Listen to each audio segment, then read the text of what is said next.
దేవుని నామమునకు స్తోత్రములండి. నాటి ధ్యానాంశము శోధన మొదటి భాగం అండి. ఆ శోధకుడు ఆయన వద్దకు వచ్చి, నీవు దేవుని కుమారుడు అయితే ఈ రాళ్ళు రొట్టెలగునట్లు ఆజ్ఞాపించుము అనెను. మత్తయి సువార్త 4:3 ప్రకారం. మత్తయి సువార్త 4:1-11 వచనములలో ఈ ఉదాంతమంతా కూడా విశదీకరించబడిందండి. మన ప్రియ యేసు ప్రభు మన బోధకుడండి, మన ప్రభు. సాతాను శోధకుడు, వాడే అపవాది, దుష్టుడు, అబద్ధికుడు, ఇలా మరెన్నో పేర్లతోటి అనేక మందిని శోధిస్తూ, బాధలు పెడుతూ, అనారోగ్యం పాలు చేస్తూ, హింసిస్తూ వారిని పాపంలో పడేస్తున్నాడండి. యేసుక్రీస్తు అరణ్యంలో 40 దివారాత్రములు ఉపవాసం ఉన్న పిదప యేసు ఆకలి కొనగా అపవాది వెంటనే వచ్చి వ్రాలాడు. మన ప్రభువు అన్ని రోజులు ఉపవాసం ఉన్నారంటే మాటలా అండి? ఆత్మ పూర్ణుడైన ఆయనకు ఆత్మచేతనే అది సాధ్యపడిందండి. అయినా శరీరం బలహీనం కదా, అందుకే ఆకలి. పైగా శోధింపబడడానికి యేసుక్రీస్తు అరణ్యానికి కొనిపోబడింది. వెంటనే బోధకుని ప్రక్కన శోధకుడు చేరాడు, శోధిస్తున్నాడు. ప్రభు ఎదుర్కొన్న మొదటి శోధన ఇది. నీవు దేవుని కుమారుడు అయితే అంటున్నాడు. వాడికి తెలవదా ఆయన మహోన్నతుడైన దైవ కుమారుడని? తెలుసు కనుకనే ఆజ్ఞాపించమంటున్నాడు. మహోన్నతునితో సమానునిగా చేసుకొందునని గర్వించినందుననే వాడు పాతాళానికి త్రోయబడ్డాడండి.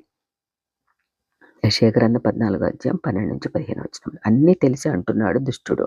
ప్రభు లేఖన కొరడా జులిపించారండి. మనుషుడు రొట్టె వలన మాత్రమే కాదు కానీ దేవుని నోట నుండి వచ్చు ప్రతి మాట వలనను జీవించును అని అన్నప్పటికీ సాతాను నోరు మూయబడలేదండి. మరి 2 సార్లు శోధించాడు, ఓడిపోయాడు, వెళ్ళిపోయాడు సాతాను. మన ప్రభు అన్నిసార్లు సాతానుని ఓడించి జయం పొందుకున్నారండి.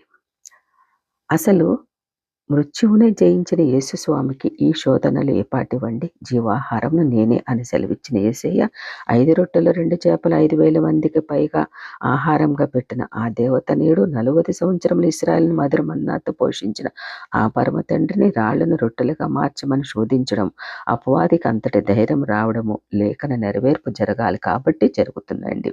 అందుకే వాడికి అవకాశం దొరికింది. అసలు శోధన అనగానేమండి? ఒక తప్పు లేదా పాపం చేయడానికి ప్రేరేపణ. శోధన వలన అంటే శోధనకు లొంగిన నాడే కదండి పాపం చేసేది, జరిగేది. అవ్వ శోధింపబడింది, ఆజ్ఞను అతిక్రమించింది, పాపంలో పడింది. ఫలితంగా ఏదైనా తోట నుండి ఆది దంపతులు వెలివేయబడ్డారు. ప్రభువును అపవాది మాత్రమే కాదు, 40 సంవత్సరాల పాటు ఆయన ప్రజలే ఆయనను ఎంతగానో శోధించారండి, విసిగించారు. అవి మనం పరిశీలిద్దామండి. మొదటిగా ప్రభువును ప్రజలు శోధించారు.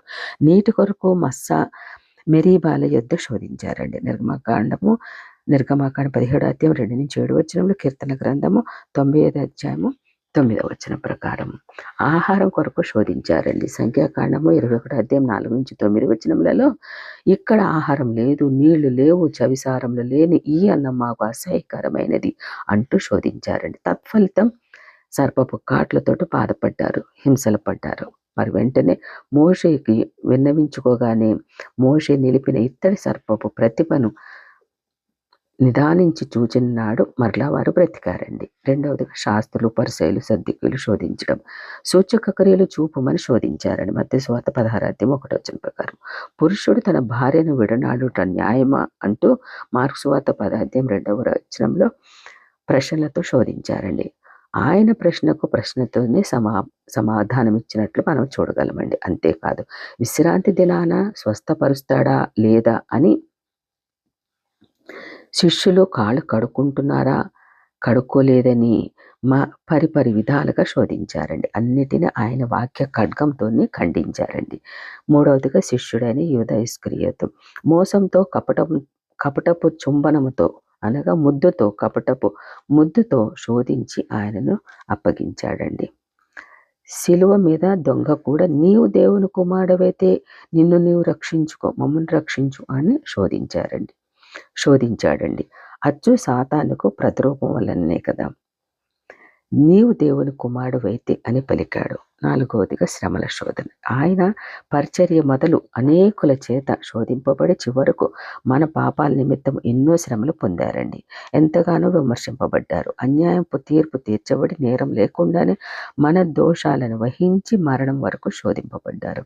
శోధనలన్నీ జయించినట్లే మరణ శోధనను జయించి మనకు రక్షణ అనుగ్రహించారు. ఇంత గొప్ప రక్షణను మనము నిర్లక్ష్యం చేసినచో తప్పించుకోగలమండి? శోధన అనగా మరొక అర్థం పరీక్ష. తన భక్తులను పరీక్షించడానికి ప్రభు చేసే పరిశోధన కూడా. దేవుడు అబ్రహామును పరిశోధించెను. ఆదికాండము 22:1 ప్రకారం. కొందరికి ఏదైనా నష్టం వాటిల్లినా, ఆప్తులు మరణించిన, చిక్కు సమస్య ఎదురైనా ఈ శోధన నాకే రావాలా అని ఎంతో బాధపడతారండి. అది నిజమా? దేవుడు శోధిస్తాడా? లేదు అని వాక్యం చెబుతుందండి. ఆయన అనగా దేవుడు ఎవరిని శోధింపడు కనుక ఎవడైనాను శోధింపబడినప్పుడు నేను దేవుని చేత శోధింపబడుచున్నాను అని అనకూడదు. అవును, దేవుడు శోధించడండి, కానీ నిన్ను పరిశోధిస్తూ ఉంటాడు, పరిశీలిస్తూ ఉంటాడు, కాపాడుతూ ఉంటాడు.